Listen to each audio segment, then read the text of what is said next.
Dzień dobry, drodzy Państwo. Dzisiaj na kanale Jestem Janek. Rozmowa z Piotrem z podcastu Real Polish. 3 lata temu, kiedy podjąłem decyzję o nauce języka polskiego, od razu zacząłem szukać podcastów, dzięki którym mógłbym słuchać ciekawych opowieści po polsku. Było wiele podcastów, ale niektóre były zbyt trudne, a inne przeciwnie. Język był tak podstawowy, że szybko zaczynało mi się nudzić. Wtedy trafiłem na podcast Real Polish. Piotr, gospodarz tego podcastu, którego dziś gościmy na kanale, to człowiek z bardzo przyjemnym głosem. Mówi wolno i wyraźnie, ale nie na tyle wolno, żeby było nudno i nie na tyle wyraźnie, żeby brzmiało sztucznie. Tematy odcinków są zawsze bardzo ciekawe. Czasami dotyczą nauki, polityki, filozofii, a czasami po prostu opowiada fabułę jakiegoś interesującego filmu.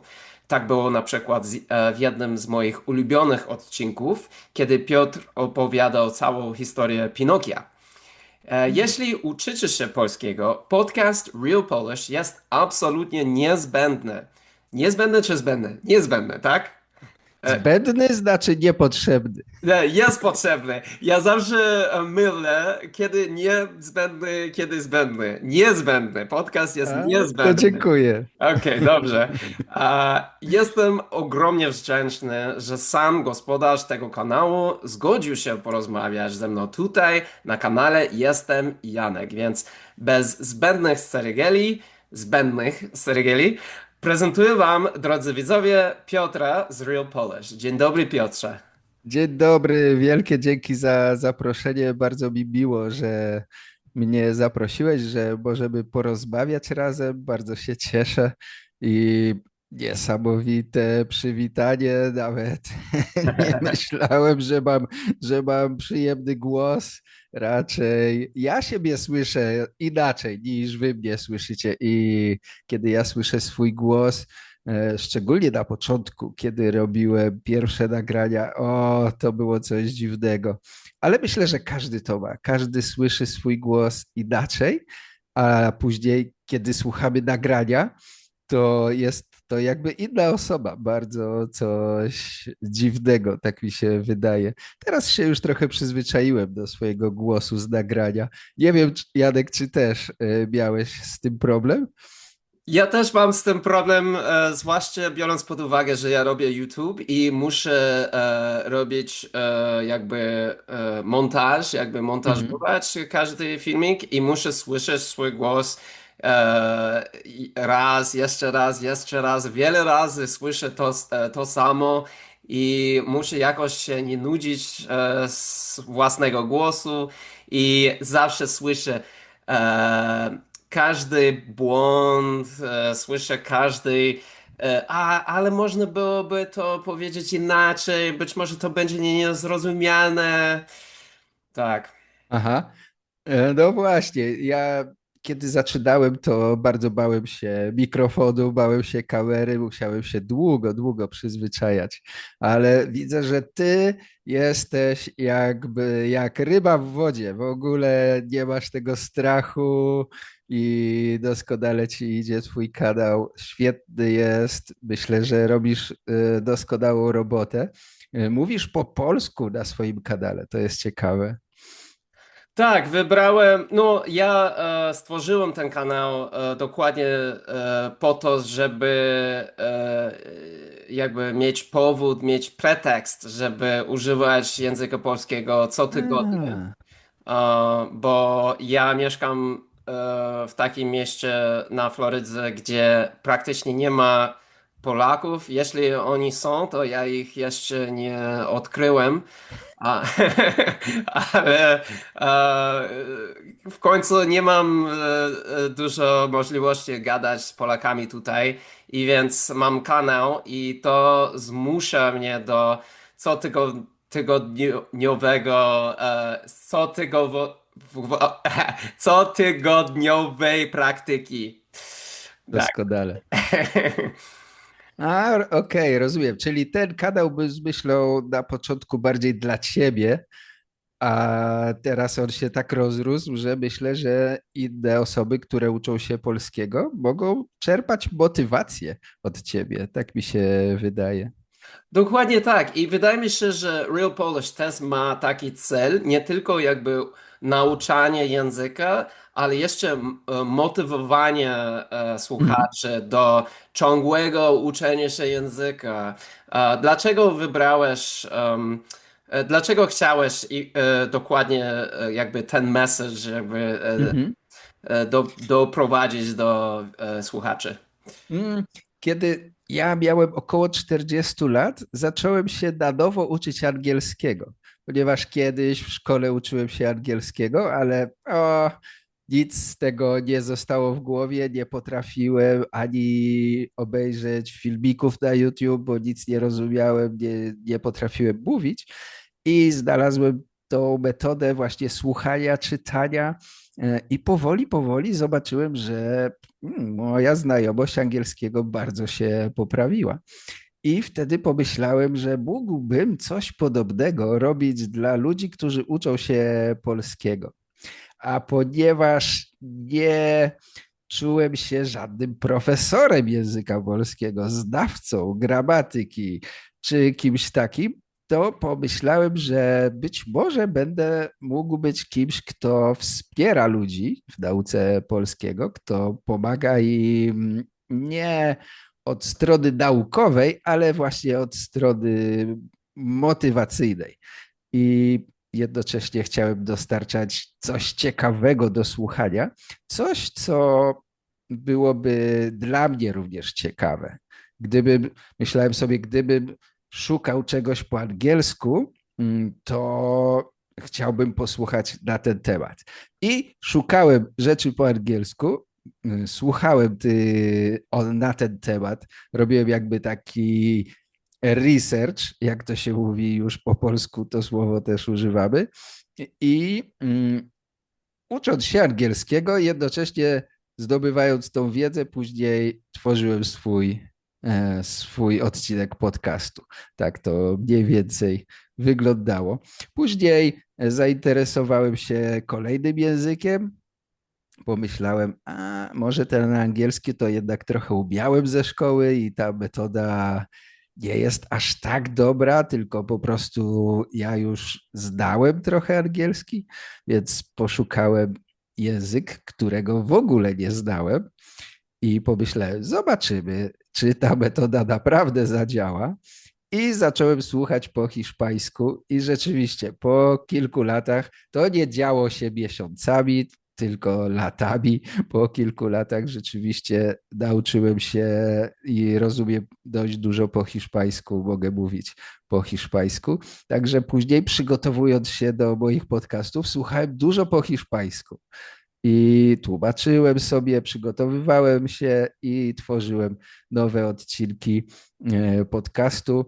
Ludzie zaczęli przysyłać do mnie swoje nagrania, co mnie bardzo motywowało, bo dostawałem dużo pochwał i też słyszałem, jak ludzie mówią, jak są zadowoleni, kiedy mówią po polsku. Ta jakby ich siła pomagała również mi robić kolejne odcinki i uczyć się równocześnie języków. Także to działało w dwie strony.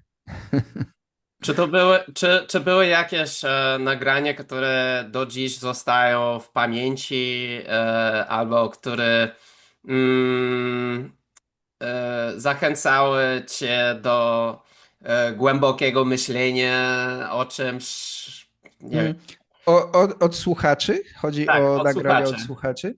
Mm, pamiętam kilku, może niekoniecznie nagrania, ale pamiętam osoby. Mam kilku przyjaciół, którzy są moimi przyjaciółmi dzięki temu podcastowi. Z niektórymi spotkałem się w Warszawie.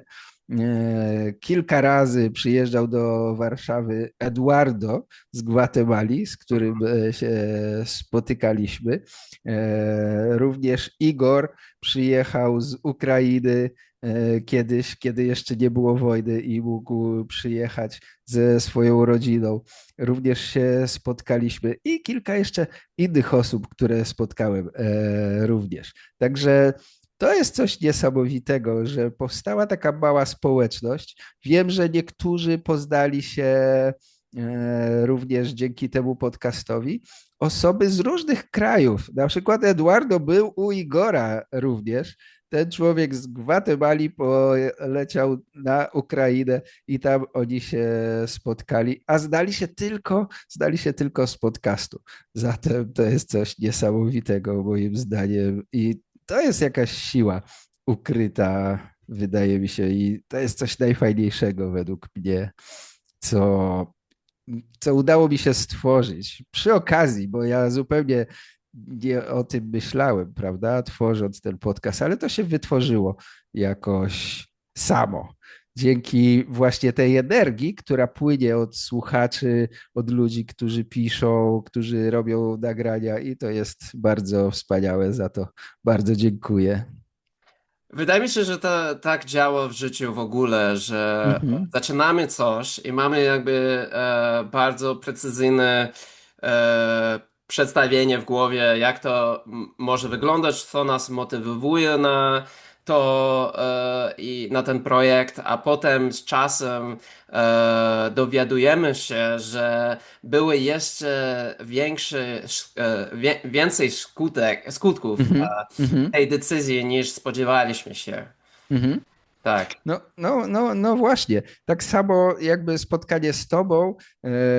Już znamy się od kilku lat, ale tak jakby nigdy nie rozmawialiśmy, ale przez Facebook, przez twoje filmiki, ja jakby ciebie znałem z widzenia, że tak powiem. Byłeś dla mnie kimś, kogo powiedzmy znam z tych filmików, wiedziałem jak mówisz po polsku i to jest coś niesamowitego, bo to jest zupełnie co innego niż gdybym oglądał przypadkową osobę gdzieś na YouTube. Także to jest bardzo, bardzo fajne. Ty też przysyłałeś nagrania z lotniska, pamiętam, Kolumbii. z Kolumbii, Tak. także to bardzo, bardzo ciekawe są dla mnie rzeczy. No to tak przypadkowo się zdarzyło i zawsze przynajmniej staram się być w innym mieście i w innym stanie, w innym państwie, kiedy coś ci wysyłam. I wysyłałem ci nagrania z Kolumbii, Mhm. z Polski i z Teksasu chyba. Aha. A teraz ja mieszkam na Florydze, więc Teraz ciągle kolejny. się przeprowadzasz. Pamiętam twój filmik na przykład, bardzo mi się podobał o miejscach w Polsce, gdzie pokazywałeś te krzywe drzewa na Hmm. wybrzeżu. Także to jakby bardzo ciekawe. Ja nawet tam nie byłem. Wiem, że jest to miejsce, ale osobiście nie widziałem tego, także E, niesamowite. Muszę się przyznać jednak, że dostałem nieprzyjemne komentarze od niektórych A, widzów, bo siedziałem na drzewach i to a nie jest wolno. absolutnie nie wolno i ja nie U, zdałem sobie sprawy o tym, a dostałem komentarze, jak ty mogłeś, to wielki niezaszczyt, to jest jakby hańba o, i musiałem jakby zmierzyć się z faktem, że ja aha. przekroczyłem Granicę pewną. tak. To ciekawe, nawet ja nie wiedziałem, że istnieje taka reguła, bo normalnie na drzewach ludzie siadają, nie ma żadnego problemu. Ale wydaje mi się, że chodzi tylko o te specjalne krzywe drzewa, być może. Tak, ale chyba starają się jakby zniechęcać ludzi do siedzenia, żeby jakby bronić te drzewa i ja Aha. potem, później ja widziałem znak, nie A, wolno był siedzieć. taki. Ale ja Aha. już nagrałem to U, i pomyślałem sobie, ale już aha. jakby zrobiłem krzywdę, więc czemu Ja nie myślę, że to trochę powtórzyć? przesada, że to I nic się niech nie będzie dzieje. dyskusja, bo kontrowersje też przyciągają Mhm. oczy do kanału. Tak, tak. To jest ważne, żeby przyciągać ludzi. Tak, tak, dokładnie. Dobrze. To chciałem Cię zapytać dokładnie o języku polskim, Mhm. bo istnieje, nie wiem, czy to stereotyp, czy to jest jakby może błędnie wrażenie, Mhm. że język polski jest aż tak trudny język, że Mhm. nikomu nie uda się nigdy oprócz Polaków nauczyć się płynnie mówić po polsku. A co ty Ja, myślisz o tym? Ja myślę, że już teraz słyszymy, jak ty mówisz po polsku i już widać, że to jest tylko stereotyp, że to nie jest prawda, bo Amerykanin mówi i nie słychać twojego amerykańskiego akcentu. Słychać, że nie jesteś rodowitym Polakiem, ale nie wiem, czy zgadłbym, że mówi, że twój język ojczysty to angielski. Zatem nie jest to do końca prawda. Myślę, że Polacy bardzo lubią myśleć w ten sposób i chcą, żeby inni myśleli w ten sposób, że język polski jest wyjątkowy. Polacy bardzo lubią czuć się wyjątkowi. To jest, myślę, nasza cecha narodowa. Czujemy się wyjątkowi. Jesteśmy wybrani przez nie wiem kogo do cierpienia przede wszystkim. Hmm. Polacy uwielbiają cierpieć. Myślę, że Adam Mickiewicz nam to wpoił, że powinniśmy cierpieć za narody, jak to odmówił. I dlatego Polska straciła niepodległość, dlatego musieliby walczyć o naszą niepodległość i również nasz język. Nasz Hmm. język jest wyjątkowy, tak jak my jesteśmy wyjątkowi na tej planecie i jest on niezwykle trudny. Nikt nie jest w stanie go opanować, tylko Polacy mogą mówić poprawnie i tak dalej, i tak dalej. Myślę, że z tego to wynika, że Hmm. sami Polacy chcą tak być postrzegani, chcą tak być widzeni przez innych, że są wyjątkowi i mają ten wyjątkowy język. Są takie koszulki, moja wielka siła, czyli moja moc, mówię po polsku, nie? Hmm. Jest coś My takiego. superpower. Tak, mówię po polsku.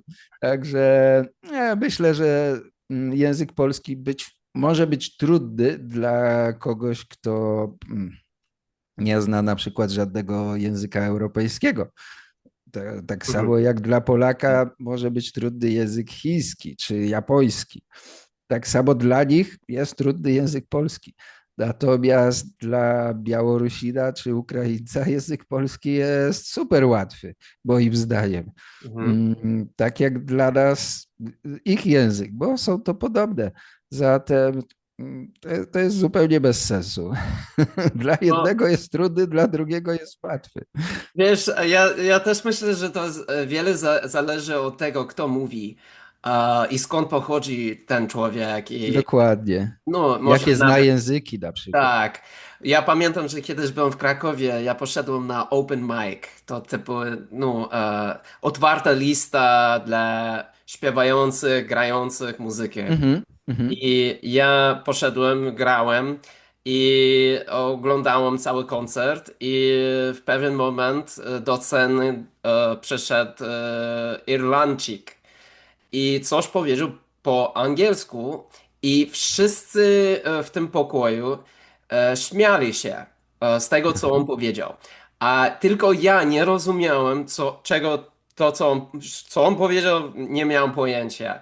I ja zwróciłem się do sąsiada, Polaka, i ja pytam, czy ty naprawdę rozumiesz Rozumiesz? to, co on powiedział?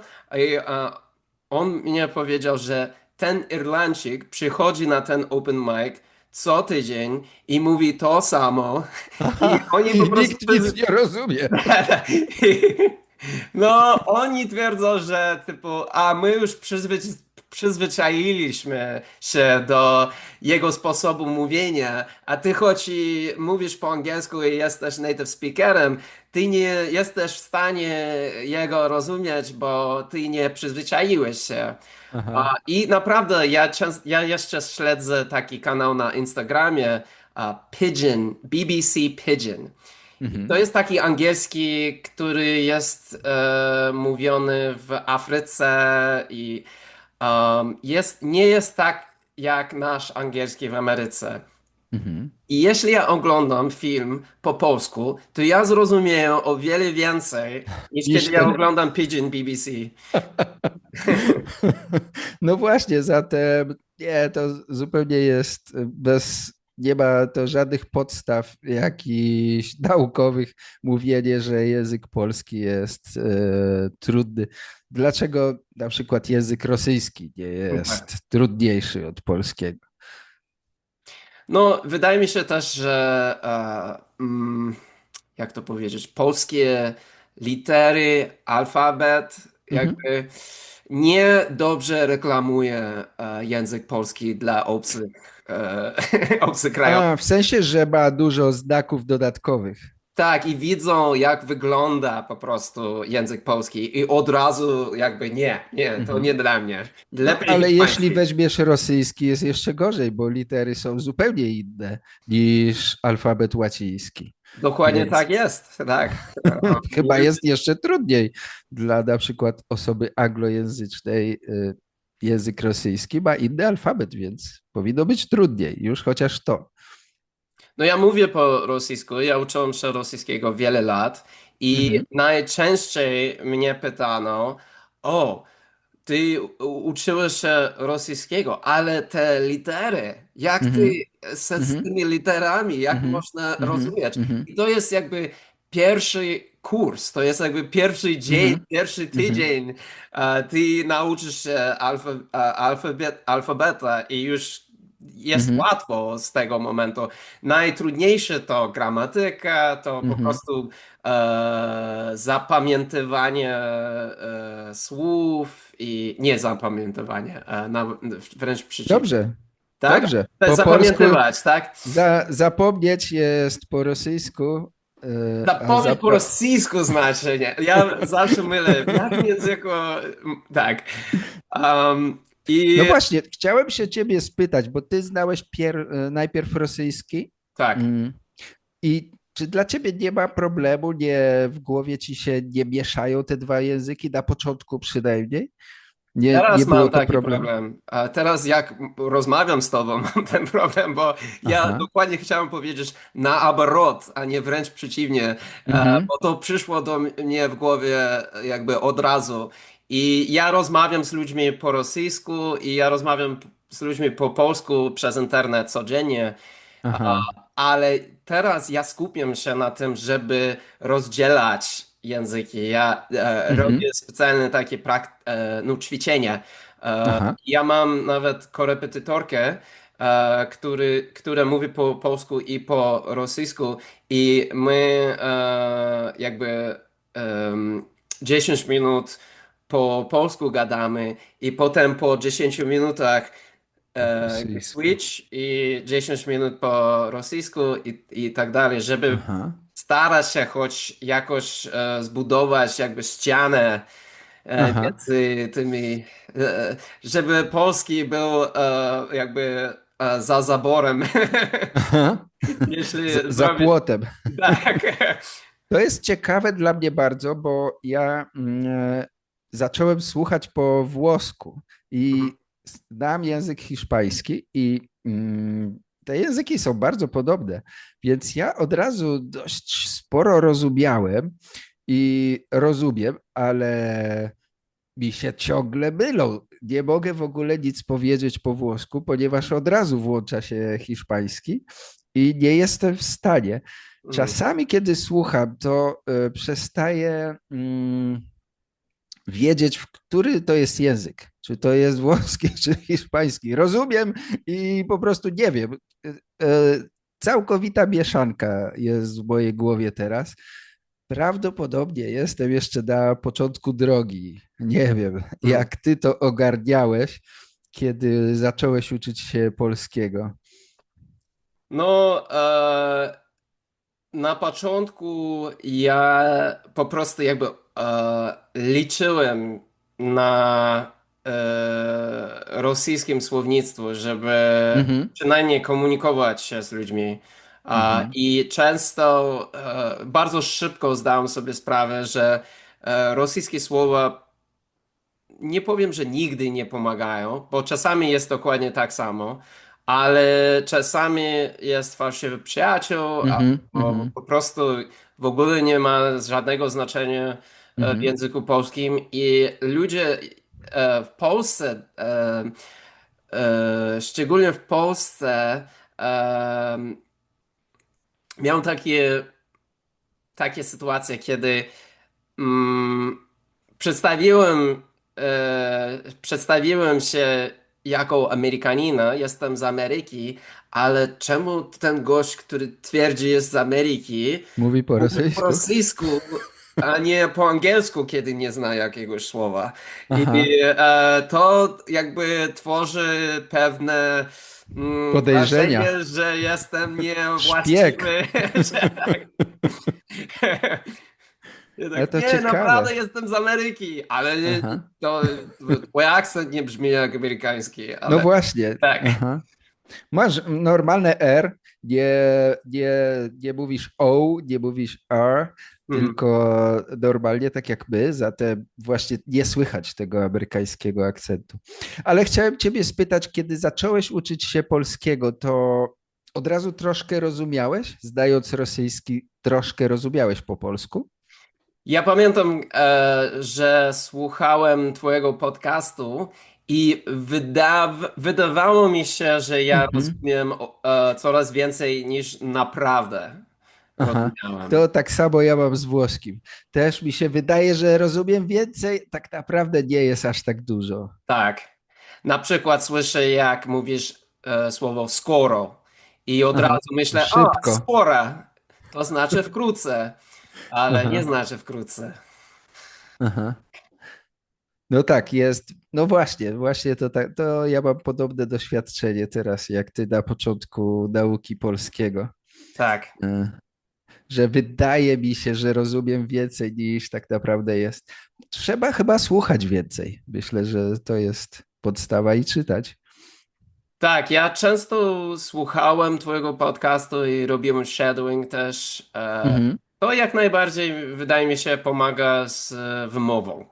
mhm, A, czasami lepiej po prostu słuchać, ale po prostu jakby poświęcać jakiś czas do shadowinga, to tylko pomoże z mhm, wymową. mhm, mhm, I to też chyba jest taki efekt, że musisz jakby połączać tego, co słyszysz, z tym, co jest w głowie, z tym, co wychodzi z mhm, usty. I mhm. to potrzebuje wiele czasu i wiele praktyki, Tak. żeby tego dostrzegać. I wydaje mi się, że wielu ludzi po prostu jakby rezygnują się e, Mhm. zbyt wcześnie, bo Aha. wydaje się, i ze mną często tak bywa, wydaje się, że ale ja na przykład mam C1 polski i jestem dumny z swojego polskiego, a potem ja spotykam się z kimś z Polski, który mówi nie tak jak przyzwyczaiłem Mhm. się, jakby słychać, żeby tak mówił. Mhm. Nie rozumiem, co mówił. I ja taki, ach, ale ja nie mówię po polsku. Jestem imposterem, nie jestem prawdziwym. To jest. Tak. Oszustem. To oszust, tak, tak, to oszustwo. Jestem conman jakby. Aha. I ja pamiętam, że miałeś odcinek o tym efekcie, że Mhm. nie Mhm. wierzymy w sobie, że Mhm. ciągle myślimy, że jesteśmy oszustami. Mhm.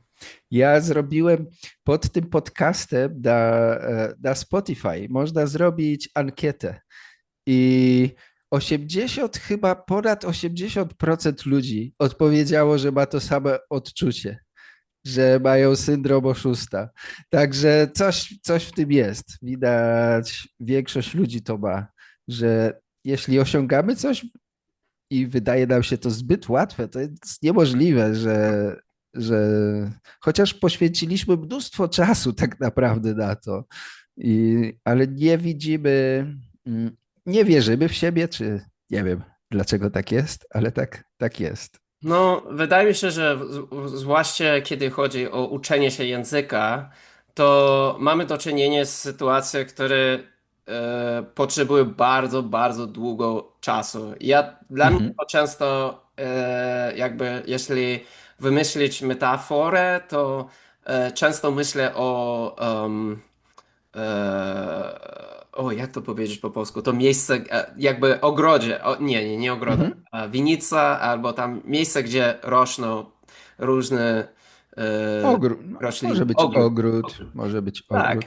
To nie możesz po prostu zdecydować, że ja chcę kwiaty i jutro będą kwiaty. To Mhm. musisz czekać, to No musisz tak. polewać i tak dalej. Aha. Z czasem. Pielęgnować. Tak, pielęgnować musisz i musisz Mhm. jeszcze mieć jakby wiarę. Cierpliwość, Tak, wiarę, cierpliwość. tak, No tak, dokładnie. tak. To się nie dzieje z dnia na dzień. Fajnie jest oglądać filmiki ludzi na YouTube, którzy nauczyli się języka i oni mówią, nie, to nie było takie trudne, pół roku i już mówię. Tak naprawdę podejrzewam, że to nie było pół roku, tylko 3 lata albo i lepiej. Tak. I to się fajnie opowiada, że to było takie łatwe, ale to może jest łatwe, bo może to nie jest trudne, tylko Mhm. wymaga dużo czasu. No, Tak mi się zgadzam się. wydaje. Bo to trudne nie jest. Słuchasz, dziecko nauczy się każdego języka. To nie jest nic trudnego. Wystarczy przebywać, bawić się z innymi dziećmi. To jest chyba miłe nawet. Mhm. E, I, i nauczysz się języka, jeśli jesteś w otoczeniu tego języka. My, dorośli, nie spędzamy tyle czasu co dzieci. Dzieci spędzają całe dni z innymi dziećmi, z rodzicami, ze swoją rodziną i uczą się i dopiero po kilku latach zaczynają mówić. E, Tak, dokładnie. No, na przykład w moim wieku, jeśli ja chcę przejść przez cały dzień i nie mówić z ani mhm. jedną osobą, To to ja jest mogę prawie to zrobić. niemożliwe. Tak, i tak może trwać tygodnie i no, Do... oczywiście ja lubię gadać z ludźmi, nie mogę jakby cały tydzień nie mówić ani słowa, nie jestem mnichem albo tam, ale wydaje mi się, że w bardziej późnym wieku musisz bardziej zmuszać się do Tak. rozmowy i to może być bardzo męczące i Mhm, mhm, bardzo trudno odzyskać motywacji. mhm, Na przykład, kiedy byłem w Polsce, ja pamiętam po raz pierwszy, kiedy poszedłem na spotkanie z Polakami, o którym przeczytałem w internecie, na Facebooku, rozmowa przy piwie. No, poszedłem, pomyślałem sobie, że jeśli będzie trudne dla mnie jakby w tym otoczeniu, to przynajmniej tam jest piwo, więc można napić się, nachlać i wszystko będzie ok. I ten, to doświadczenie było super trudne dla mnie. Ja po prostu Aha. siedziałem i na początku wszyscy interesowali się mną z tego powodu, że jestem z zagranicy i że mówię Mhm, po polsku, ale to już przeszło po 5-10 minutach, to już nie było ciekawe. I mhm, żeby rozmawiać na po prostu jakimś temacie, nie byłem w stanie. I jakby w ciągu tego wieczoru po prostu siedziałem w milczeniu. mhm, Ale chociaż po tym spotkaniu czułem się ale ja, nie mówię po polsku, ale mhm, to jest żart, że ja mówię po polsku. Lepiej po prostu znaleźć anglojęzycznych przyjaciół tutaj.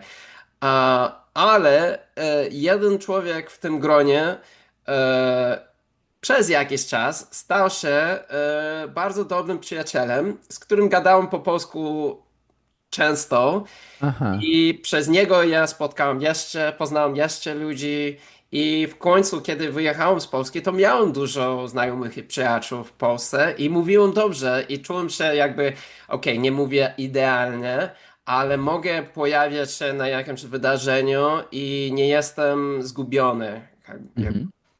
Czyli to spotkanie przy piwie miało sens w efekcie, dało ci nowe znajomości i rozwinąłeś się dzięki temu, chociaż początkowo czułeś się sfrustrowany, prawda, że Tak, a co ja tutaj robię między tymi Polakami, którzy piją piwo.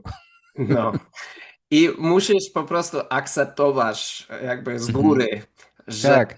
z decyzją o uczeniu się jakiegoś języka, to nadchodzi ten moment, kiedy będziesz w Mhm. bardzo Mhm. awkwardowych sytuacjach, niezręcznych sytuacjach i będziesz musiał gadać albo jakby pływać, albo utonąć.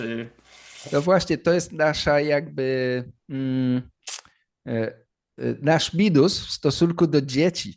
Dzieci nie czują nigdy wstydu. Dziecko nie wstydzi się, jeśli zrobi błąd, jeśli powie coś źle. Po prostu mówi to tak jak umie. Najwyżej go poprawią rodzice, ale dziecko się absolutnie nie wstydzi. A my dorośli tak. My nie chcemy wydawać się głupsi niż jesteśmy, a nie potrafimy się wysłowić w obcym języku, więc automatycznie czujemy się jakby głupsi właśnie. Nie, oni nie wiedzą, co ja czuję, bo ja nie mogę powiedzieć. Ja mam dużo większą wiedzę, ale nie jestem w stanie powiedzieć nic na ten temat i być może oni myślą, że ja jestem głupi. Hmm. Więc lepiej ja nie będę z nimi się spotykał, tylko nie wiem, z tymi, w którym języku ja mówię, oni wtedy mnie docenią, że jestem mądrym człowiekiem. Tak to Czyli, myślę działa. czyli Pan Jezus miał rację, kiedy powiedział, że musimy stać się jak dzieci, żeby wejść No, do myślę, że królestwa języka polskiego. tak, że musimy się nie bać tego, tak jak dzieci się niczego nie boją, prawda? W sensie chcą doświadczać różnych rzeczy. Jeśli dziecko się przewróci, to nikt się z niego nie śmieje, prawda? Przewróciłeś się, co ty, chodzić nie umiesz? Kiedy dziecko powie jakieś głupstwo, zrobi błąd, też się z niego nikt nie śmieje. Co ty mówisz, tak się nie mówi. Dorosły, jak się przewróci, ha, ha, ha, przewrócił się, spadł z drabiny, coś tam. Nawet pełno jest filmików, prawda, na YouTube, jak ktoś upada, przewraca się i inni się z tego śmieją. E, nie wiem. Tacy Tak, jesteśmy. Dorośli są dziwni. Dzieci są naturalne, dzieci zachowują się, myślę, bardziej normalnie niż dorośli. Dorośli mają te swoje ograniczenia, te swoje myśli dziwne na różne tematy, które nas pętają, jak to się mówi, związują, ograniczają i boimy się różnych rzeczy. Przez to nie doświadczamy pewnych rzeczy jako dorośli, tak mi się wydaje. Takiej jakby spontaniczności brakuje nam, prawda? tak, tak, dokładnie. I umienie śmiać się Mhm. o to po rosyjsku, nad sobą, Z z siebie. siebie. Mhm. Umienie śmiać się z siebie Mhm. Mhm. to jest jakby podstawowe, ja bym powiedział, w uczeniu się języka, bo ja, ja kiedyś pracowałem w Rosji i często występowałem w języku rosyjskim O, przed ludźmi, przed tłumami wow. i takie błędy robiłem w swoich wypowiedziach i pewien raz ja powiedziałem, że no jak to powiedzieć? W ogóle ja powiedziałem, że ja chcę się zabić, chociaż nie chciałem tego powiedzieć. Aha, aha, Że ja chcę jakby aha, skończyć jakby życie swoje, um, jakby powieszać się, aha. Powiesić się. Mhm. powiesić się. Ja chciałem powiedzieć, że coś będzie wisiało na A, ścianie, a powiedziałem, że okej. ja samego Sam siebie się powieszę. powieszę. I wszyscy tacy przerażeni z tego, co powiedziałem i nie zdałem sobie Aha. sprawy, taki, co ja powiedziałem? Jest też okej, Johnny? No, to jest ciekawe. Właśnie czasami, kiedy oglądam różne kanały do nauki języków, niektórzy nauczyciele brzmią tak, jakby właśnie mówili do dzieci. Tego ja bardzo chciałem uniknąć w swoich audycjach, w swoich podcastach, że ja nie chciałem, nie chcę nigdy nikogo pouczać. Nie uważam, że słuchacze są mniej inteligentni niż ja. Najczęściej są dużo bardziej inteligentni, znają więcej języków niż ja i po prostu nie znają polskiego. I tego się uczą, prawda? Ale są czasami niektórzy nauczyciele, którzy tak jakby mówią, tak jakby jak do dziecka. Ja to tak odbieram i nie za bardzo lubię oglądać takie rzeczy. Wolę właśnie szukać czegoś poważniejszego, prawda? Mm, Gdzie ktoś nie traktuje mnie jako dziecka tylko dlatego, że uczę się języka, prawda? mhm, no. I wydaje mi się, że tematy, które dobierasz, to właśnie jakby klucz od twojego sukcesu. Dlaczego ja słucham Real Polish i dlaczego, nie wiem, tysiące, miliony słuchają. Bez przesady. E, Może setki, może setki. Okej, można włącznie jakby miliony, jakby przez, Tak, przez lata. przez lata. Dlatego słuchają, bo mm, tematy zawsze są bardzo ciekawe. To nie prosto jak, tam Krzyż Mhm, i mhm, Angela poszli na koncert. mhm, To jest jak e, historia, to jest filozofia, tam Nietzsche, to jest jeden z moich ulubionych odcinków o mhm, Nietzschem. E, Czasami ja słucham odcinku o niczym, żeby motywować siebie, żeby jeszcze po raz kolejny poznawać jakby piękno świata, bo właśnie jakby złapałeś tę ideę idee. Mhm, Nietzschego, że mhm, chociaż miał takie ciężkie życie, że stracił rozum i tak dalej, że on w każdym razie odkrył bardzo piękne rzeczy o egzystencji. mhm, mhm. O, no to bardzo się cieszę, że wracasz do jednego odcinka podcastu. To niesamowite. Wiele Tak. razy słuchasz. Wow.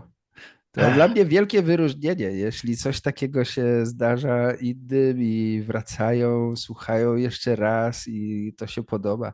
To jest dla mnie wielka motywacja, że coś takiego udało mi się zrobić. Super. No słuchaj, Piotr, Piotrze chciałbym powiedzieć. Słuchaj, Piotrze. Wiesz Um, co, mówią ludzie i tak, także tak, ja to już sam nie wiem, jak to trzeba tak, po mówić. prostu wyszło jakoś Piotr, Słuchaj, Piotr. więc musiałem jakby zdecydować właśnie Piotrze czy Piotr, nie gdzieś w środku. Um, ale chciałbym jeszcze więcej pogadać, ale z każdą minutą, jak pogadamy, to jeszcze więcej napisy, które muszę robić dla Dokładnie. filmiku. I to jest żmudna praca. Można by gadać i gadać, ja wiem, jak to jest. Tak, więc na końcu po prostu chciałbym zaprosić Cię, Piotra, do proste opowiadanie o swoim kanale i co będzie jakby, co będzie w przyszłości Real Polish. Hmm. Dobre pytanie. Co będzie w przyszłości? Na razie myślę, ja za daleko nie wybiegam w przyszłość. Myślę o kolejnych odcinkach podcastu i myślę, że dużo się nie zmieni. Co 2 tygodnie jest nowy odcinek. Na mojej stronie też jest kilka kursów do nauki polskiego. Zrobiłem nowy kurs nie tak dawno. Na razie nie jest bardzo popularny, ale może ludzie odkryją ten kurs o miastach w Polsce. Taka podróż wirtualna po miastach. Chciałem zrobić coś takiego, jakbyśmy byli razem w jakimś miejscu i opowiadam trochę o historii tego miasta, tak jakby to, co widzimy i tak dalej, i tak dalej. I coś chciałem powiedzieć i zapomniałem. Nieważne. W każdym razie e, po prostu będę robił dalej nowe odcinki podcastu. Rozwijam również klub VIP. Mam taki klub VIP, który e, zrobiłem, kiedy zraziłem się trochę do YouTube. Na YouTube zablokowali mi mój kanał w pewnym momencie, nie wiem zupełnie dlaczego. Pomyślałem, nie mam nad tym kontroli, zatem nie będę w to wkładał swoich sił zbyt dużo i robię 2 filmiki tygodniowo do klubu VIP, tak to nazwałem. I to jest taki jakby YouTube wewnętrzny na mojej stronie realpolish.pl i tam oglądamy różne stare filmy na przykład. Oglądamy stary film, ja opowiadam, co widzimy na ekranie, czytamy książki, oglądamy skecze po polsku i ja tłumaczę, o czym jest mowa, albo fragmenty seriali. Różne ciekawe rzeczy dzieją się w klubie VIP. Zatem zachęcamy przy okazji. Ja też zachęcam. Ja jestem członkiem klubu VIP i często korzystam z materiału stamtąd i bardzo polecam każdego widza kanału Jestem Janek, zwłaszcza jeśli uczycie się języka polskiego, to jest najlepsza zasoba w internecie moim zdaniem dla Dziękuję. szybkiego uczenia się i nie tylko szybkiego uczenia się, no jakby to nie jest jakby powierzchnie. To jest jakby Mhm. głębokie lekcje. To jest głęboki język. To jest Mo- język, który w duszy leży. Moim jakby celem jest e, może nie nauczyć języka polskiego, ale dać ludziom motywację i dać zabawę. Dać zabawę z tym językiem, żeby to było ciekawe, żeby ludzie zapomnieli, że uczą się polskiego. Bo myślę, że kiedy zapominamy, że uczymy się języka i chłoniemy tą treść, jest coś tak ciekawego, że chcemy dalej i dalej dowiadywać się, to w końcu zapominamy, że uczymy się i to staje się ciekawe. Spędzamy z tym więcej czasu. A tak jak mówiliśmy, ten czas jest tu kluczową sprawą. Im więcej czasu spędzimy, tym szybciej nauczymy się języka kolejnego. Jestem ciekaw, jakiego języka ty będziesz następnego się uczył. Portugalskiego chyba, Aha, bo mam jest. bilet do Brazylii w Aha. kwietniu, więc mam O, potrzebę. to życzę ci powodzenia z nowym Dziękuję. językiem. Dziękuję. I dziękuję bardzo, że przyszedłeś dzisiaj na kanał. Jeszcze raz przypominam widzom, że Real Polish jest na Spotify, jest jeszcze klub VIP na internecie. Wszystkie linki będą w opisie tego filmu. Proszę o łapkę w górę pod tym filmikiem i subskrypcję. I do zobaczenia. Dziękuję bardzo za obejrzenie. Ja również bardzo dziękuję za zaproszenie. Pozdrawiam wszystkich widzów kanału Twojego. Pozdrowienia z Warszawy dla wszystkich. Dzięki. Okej. Ja, jak to jest tam wyłączyć?